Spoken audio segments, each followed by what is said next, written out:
Update po tayo sa paghahanap sa ilang personalidad na sangkot sa maanumalyang flood control projects at POGO. Kausapin po natin si Justice Undersecretary Nicolas Felix T. Magandang umaga at welcome po sa Balitang Hali. Magandang umaga, Ms. Connie. Salamat sa pag-imbita sa inyong programa at magandang tanghali sa lahat ng inyong tagapagsubaybay. Yes, Yuse, kamusta po ang effort ng DOJ sa paghahanap po kay Zaldico? Unahin na po natin yan. Kay Zaldico naman, nasa Sandigan Bayan ng kaso. At alam ko, kung di ko nagkakamali, Office of the Ombudsman, no, ang may takatakdang mag-prosecute sa kanila. So sa kasalukuyan naman, kung di ko nagkakamali, lumabas naman ng warrant at nagpapatupad na ng warrant ang ating mga law enforcement agencies. Okay, pero maglalabas din ho ba kayo dyan sa DOJ ng pabuya, katulad po ng ginawa nyo, no? At makakatulong pa rin po ba ito sa pag-aresto kay Zaldico?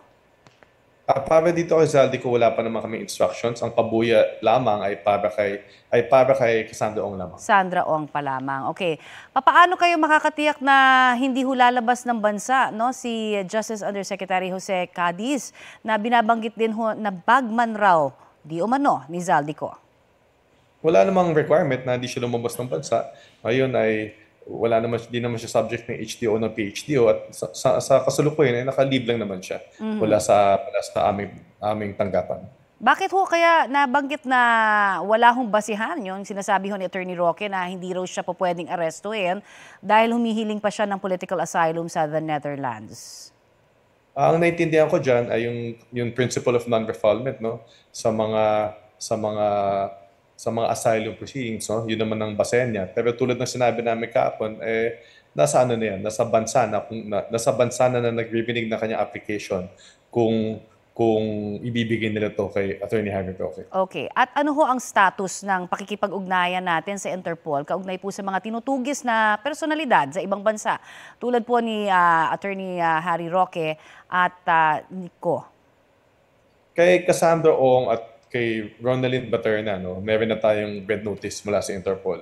At dahil dito sa red notice ay may basehan na ang foreign law enforcement, lalo na pag nasa bansa na member ng Interpol, na arrestuhin sila at dali sa Pilipinas. Doon sa mga ibang mga individual tulad ni Attorney Harry Roque ay kasalukuyan pending pa yung ating request for red notice.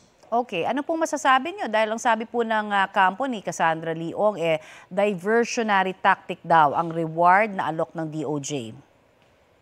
Diversionary tactics, di ko naman alam kung diversion saan, ano. Basta kami naman, ginagawa lang namin ang trabaho namin. Itong kaso naman ni Cassandra Ong at ng mga ibang mga kapwa-akusado niya dito sa Porac Pogo ay matagal nang gumagalaw. At gagalaw itong kaso to kahit ano pang ibang mga kaso, kahit ano pang ibang ganap dito sa bansa natin. Nakakatulog pa ho ba ang mga tauhan ninyo dyan sa DOJ sa dami ho na mga dapat na habulin at kasuhan, sir? Medyo mahirap na, no? Medyo kulang na kami sa tulog, kulang kami sa tao, pero tuloy lang, no? Tuloy lang ang pagpursige sa aming trabaho. Alright, marami pong salamat, sir, sa inyo pong binigay sa aming information at oras. Thank you, Ms. Connie. Yan po naman si Justice Undersecretary Nicolas Felix T.